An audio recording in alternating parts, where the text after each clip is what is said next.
You see Ben Affleck right there, pursuing an off-screen passion, ending the violence, bringing real development to the long-suffering people of the eastern Congo in Africa. That war flared again this week, with rebels taking over much of the country.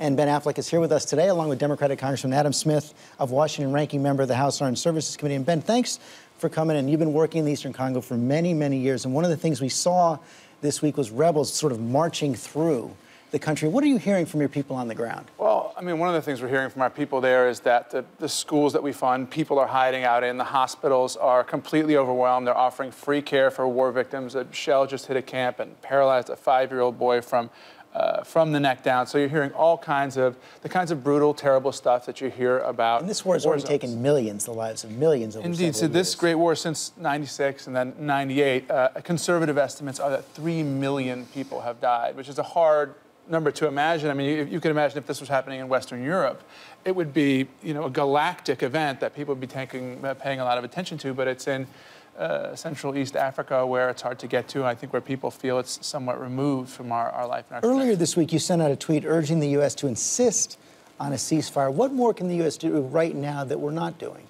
There's a huge amount that the U.S. can do, frankly. I mean, we have a lot of levers there. We can engage in the kind of high-level shuttle diplomacy that you saw be so effective in Gaza. Ambassador Rice, our representative to the United Nations, manages a 17,000 peacekeeper agency called MONUSCO, which we're on the hook for $400 million of their $1 billion plus.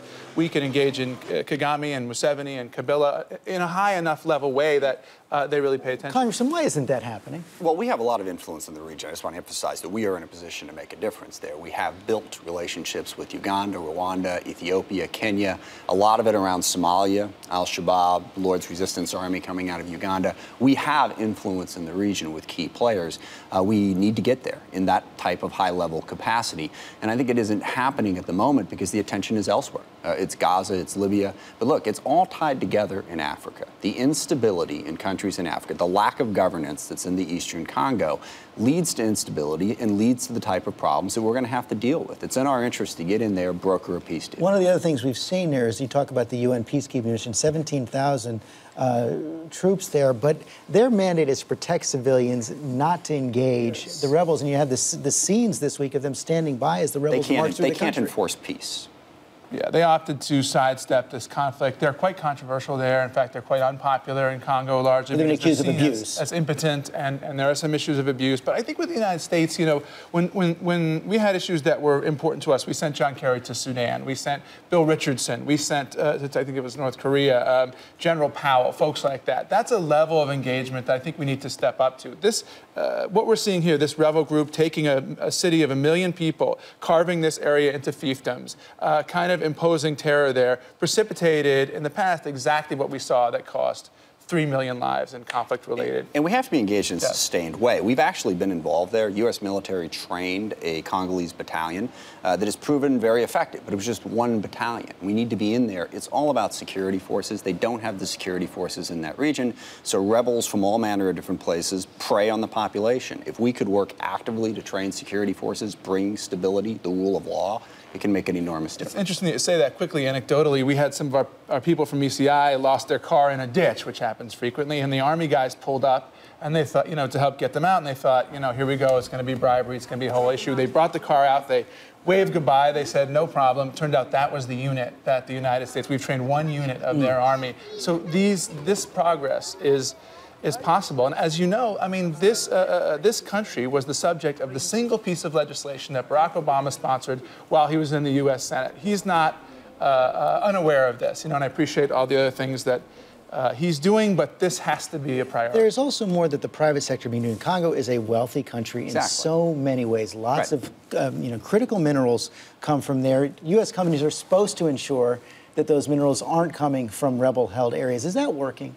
It's not working as well as it should, but at least gives us a chance to get beyond the sort of underground economy to a legitimate economy. And that's the biggest point. This is a region of the world that is resource-rich, economically critical, a huge opportunity for the United States and for United States businesses to do business, to open up trade opportunities. China is very actively engaged in that region. Now, they're actively engaged in a very mercenary way. They pay whoever they have to pay to get the minerals out. If we could bring greater stability, there's a huge economic opportunity for us to take advantage advantage of for our benefit as well as for the benefit of the people in Africa. And it also creates the conditions for sustainable development, which is what you've been trying to work on with your initiative, trying to grow more cocoa and other crops that can actually help the people on the ground. But is that possible under these conditions right now? Well, I tell you, we still have people, as you mentioned, we still have our farmers growing cocoa. I mean, the amazing thing about the Congolese people is their degree of resilience and that they've been through this kind of stuff in the past. And so they're still dedicated and working hard. And we've seen our schools still open, the hospitals, and so on.